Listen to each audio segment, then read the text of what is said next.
Salut à tous, on est en compagnie d'Emanuela aujourd'hui qui va nous présenter son vide dressing qui aura lieu ce week-end. Salut Emanuela. Salut. Tu vas bien? Ça va, merci. T'es contente d'être avec nous? Toujours. C'est parfait. Alors Emanuela, est-ce que tu peux un petit peu nous expliquer comment cette idée de vide dressing t'est venue? Parce que là c'est la 5e édition. Donc est-ce que tu peux nous expliquer comment c'est né cette idée d'organiser un aussi énorme? À la base, c'était pas aussi énorme, c'était juste dans le but de vider mon dressing, mais à proprement parler. Donc j'ai invité 5 copines à la maison et puis on a fait ça une après-midi. Et puis de fil en aiguille, on est passé de 5 à 10, puis de 10 à 20, puis de 20 à 30. Et donc après cette 4e édition, je me suis dit, bon, je vais vraiment en faire un vrai. Et c'est là que j'ai créé le premier EVSD officiel. Donc en 2013, où il y avait 300 personnes. Et j'ai vu que ça marchait bien, donc je me suis dit que j'allais le refaire d'année en année. Et puis au final, la demande est toujours présente. Et donc l'aventure est vraiment chouette, donc j'ai continué. Est-ce que la première édition, tu l'avais fait où pour le coup? Au Perle Drink, rue des Frères. D'accord, donc plus petit lieu qui Ouais. aujourd'hui tu le fais à la salle Mozart à Strasbourg. Ouais. Et on attend combien de personnes à peu près? L'année dernière, il y en avait 1700, donc j'espère monter à 2000 cette année. Pas mal, pas mal, pas mal. Et est-ce qu'il y a des nouveautés un petit peu sur le vide dressing cette année? On va avoir, par rapport à l'année dernière, plus de 90 vendeurs. Alors que l'année dernière, on était à 70, donc plus de choix. Un peu plus de garçons qui participent en tant que vendeurs, donc ça se démocratise, c'est bien. On va avoir un barbier aussi qui sera là, parce qu'au final, comme je disais, les garçons ont leur place dans l'événement, donc il faut essayer de trouver des choses pour les faire venir. Et puis, on aura toujours les tatoueurs, les ateliers beauté, des artisans qui seront mis en avant, des bijoutiers, etc. Et comment tu recrutes finalement alors ces partenaires, les tatoueurs, les barbiers, etc. C'est eux qui t'appellent, c'est toi qui les contactes? Alors les tatoueurs attendent d'année en année que je leur donne la date pour qu'ils puissent bloquer leur week-end. Bon, alors il y en a 2 qui sont strasbourgeois, c'est Laura et Vincent. Par contre, Sacha vient de Bruxelles spécialement pour l'événement, donc ils attendent mon coup de fil.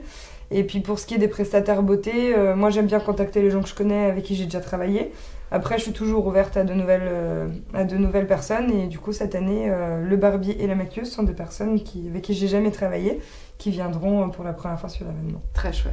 Et t'as une idée un petit peu des marques qui seront vendues, des échelles de prix, etc. Alors les prix débutent assez bas, donc ça peut aller de 5 € sur de l'accessoire jusqu'à des pièces à 300 € sur des grandes marques de luxe. Donc moi j'ai demandé, quand je fais la sélection des vendeurs, je leur demande de me donner un détail des marques qu'ils veulent vendre, une fourchette de prix et une fourchette de taille, parce que l'objectif c'est de pouvoir répondre à toutes les morphologies et à tous les portefeuilles. Du coup ça va du H&M, Zara, Mango, en passant par du Zadig et des marques un petit peu plus haut de gamme, pour aller jusqu'au luxe avec du Dior, du Chanel, du Hermès, ce genre de marque. Des grandes marques de designer, Ouais. chouette, cool. Est-ce que tu saurais nous dire pourquoi ça marche aussi bien aujourd'hui les vide dressing? Pourquoi c'est devenu une tendance limite incontournable finalement pour les jeunes et les moins jeunes? Je pense que les vide dressing s'orientent autour des concepts du type Blablacar, Airbnb, où les gens ont envie de participer à des choses collaboratives, ou faire de bonnes affaires, c'est un petit peu la priorité dans les budgets de tout le monde.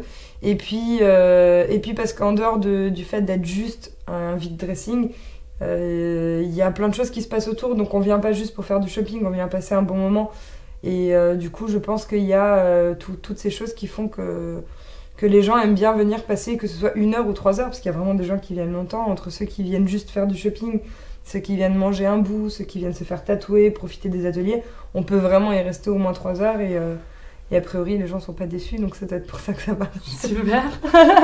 Et vu que ça fait 5 ans que tu fais ces vide dressing, est-ce que tu as peut-être un conseil à donner aux acheteurs ou aux acheteuses en termes d'horaire, est-ce qu'ils négocient peut-être des fois avec les vendeurs ou pas, ce genre de choses? Alors les horaires, c'est un petit peu,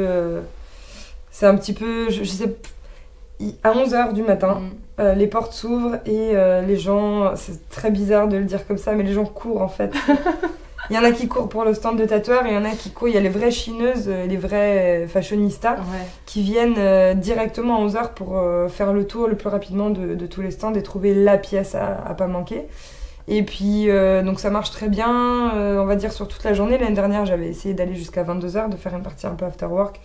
Mais bon, ça n'a pas forcément très bien marché, donc cette année j'ai bloqué jusqu'à 19h le samedi et 18h le dimanche. Donc c'est des horaires qui sont quand même pas très longues. 11h, 18h, c'est pas très c'est pas très long, donc on peut venir faire des affaires tout au long de la journée. Donc il n'y a pas vraiment d'heure parce qu'à chaque fois qu'une vendeuse a vendu quelque chose, elle réapprovisionne avec autre chose. D'accord. Donc il y a tout le temps de la nouveauté. Finalement. On voit pas tout et puis on revoit surtout pas la même chose une heure après. D'accord, ok. Donc finalement, hein, pour les acheteuses et les acheteurs, venir un peu tôt quand même. C'est mieux. C'est mieux, comme ça on est sûr de pas louper le sac ou le manteau qu'on rêve d'avoir depuis toujours à un prix juste dérisoire, quoi. Est-ce que tu pourrais nous donner 3 bonnes raisons de venir au vide dressing ce week-end? Alors la première, c'est qu'en dehors de faire son shopping d'été, vu qu'il neige, on peut refaire du shopping pour l'hiver. Donc ça c'est indéniablement une super bonne idée. Clairement. Ensuite, on peut profiter d'une ambiance un peu cool le temps d'un week-end où justement il va faire pas forcément très chaud, pas forcément très beau, donc ça nous permet de changer un petit peu de notre train-train quotidien. Et forcément la troisième raison, la meilleure, qui est celle de faire de bonnes affaires.